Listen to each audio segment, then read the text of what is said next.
secara topografi perekonomian kita ini digeraki di saat menjelang Lebaran ini meningkat secara signifikan, baik itu daripada konsumsi di sektor ekonomi kreatif kuliner atau fashion, ini juga oleh-oleh, hampers, ini meningkat. Juga kalau dari wisata, tingkat akomodasi hotel juga meningkat, restoran semua terpesan untuk buka puasa bersama maupun juga para catering untuk menyediakan hidangan bagi kegiatan buka bersama atau perayaan halal bihalal. Jadi tadi sudah diperkiraan adalah antara 250 sampai 300 triliun, tapi karena ini pasca pandemi dan saya lihat ada lonjakan yang cukup signifikan, kalau ada 300 juta pergerakan dengan total spending antara 1 sampai 2 juta, maka kita bisa ambil di tengah itu harapan optimis bahwa kita bisa menggerakkan perekonomian sekitar 400 sampai 450 triliun rupiah. Negara tetap mengacu kepada 3 pintu utama kita, hampir 90% lebih, yaitu Bali, Jakarta, dan Kepri. Untuk Bali dan Jakarta ini masih sangat kuat, masih sangat strong di angka 15 sampai 20 ribu per hari. Namun yang di Kepri ini karena ada satu kebijakan yang belum bisa kami laksanakan, yaitu short term visa di bawah 7 hari. Ini yang kemarin di saat di Batam diinginkan karena targetnya 3 juta wisatawan, mustahil tercapai. Kita tahun lalu hanya 1,7 juta karena masih menunggu kebijakan yang sebetulnya sudah lama sekali diajukan oleh industri, dan kami di Kementerian Pariwisata mendorong percepatan, dan kami nanti akan memfasilitasi dengan Kementerian Keuangan untuk keluarnya, karena Kementerian Hukum dan HAM sudah menyepakati $10 untuk short term visa di bawah 7 hari khusus untuk wilayah destinasi Provinsi Kepulauan Riau. Pak Sandi, untuk operasi hotel Bapak bisa peningkatan Pak operasi hotel untuk ini tampilkan detailnya, tapi diperkirakan untuk Lebaran ini 80% capaian dari target occupancy hotel. Pak, tadi sempat di-mention Kembangkan. Dan yang favorit di Pulau Jawa ini karena bisa terakses melalui jalur darat, kendaraan pribadi, kereta maupun juga bus. Untuk destinasi super prioritas memang kita kembangkan untuk wisatawan mancanegara sebagai alternatif dari Bali, terutama Bali Selatan, untuk menghindari overtourism, menghindari kuantitas yang membludak. Tapi kita mendorong quality dan sustainability, itu harapannya bisa semakin menjadi pilihan. Danau Toba, Borobudur, Labuan Bajo, Mandalika, dan juga Likupang. Pak, soal harga hotel kan di BUMN. Ya, ini tentunya dengan daya beli masyarakat yang mulai terasa tergerus, kantong kelas menengah mulai terasa menipis, maka pemerintah harus mampu juga untuk gerak cepat tanggap dengan beberapa langkah-langkah promo untuk transportasi dan akomodasi. Jadi kami tadi juga diminta selain daripada kereta api yang sudah kita luncurkan, promo untuk tiket pesawat terbang, tapi juga kita mendorong untuk kapal laut dan juga bus-bus yang melayani destinasi wisata. Promo ini akan terus kami amplifikasi melalui kanal media kami, dan kami mengimbau sekali lagi untuk menghitung secara bisnis, karena saya ini kan dulu pebisnis. Saya bilang kalau kamar hotel itu tidak terisi, kursi pesawat itu tidak terisi, itu akan terbuang seperti itu saja.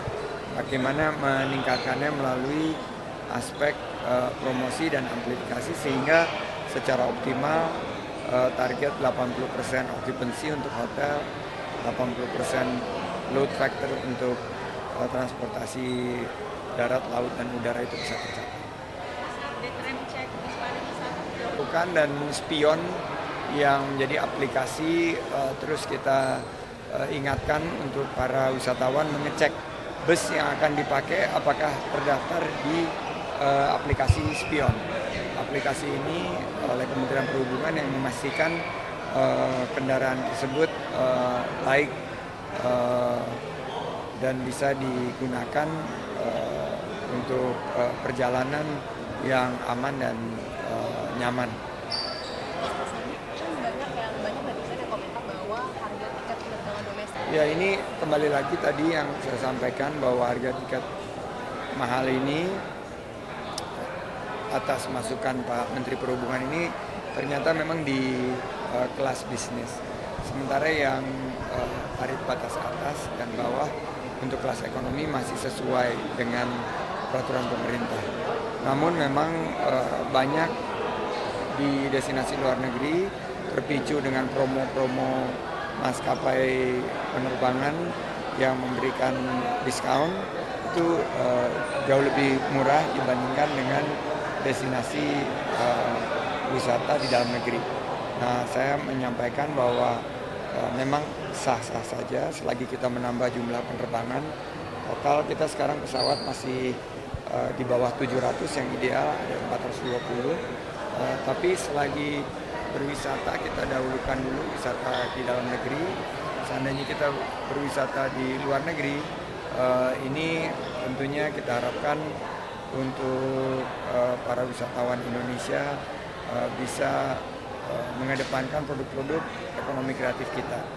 Jangan banyak menghabiskan devisa di luar negeri, tapi justru menggerakkan ekonomi lokal. Pak, barusan saya dapat kabar Bruno Mars confirm resmi konser di Ini sudah dilaporkan ke kami dan kami masih belum mendapat kepastian karena beritanya di embargo. Menunggu kepastian Bruno Mars yang ada 1 atau 2 hari yang sedang diajukan oleh tim promotor. Jadi teman-teman mohon sabar, kita tunggu rilis date resminya dari manajemen Bruno Mars. Kalau ini udah keluar berarti benar memang itu yang sedang diupayakan oleh tim promotor yang kami akan fasilitasi. Pak, kalau memang benar itu terjadi, Pak. Nah, nanti kita akan menggait, kemarin kita sudah bicara dengan pelaku industri, akan ada penerapan aplikasi dan sistem penjualan yang lebih bisa terverifikasi. Jadi kita sudah bicara sama loket.com dan dari imbauan kepada para concert goers, pada para pecinta konser ini, berhati-hati. Beli tiket di tempat yang terpercaya dan pastikan bahwa tiketnya ini adalah tiket yang asli.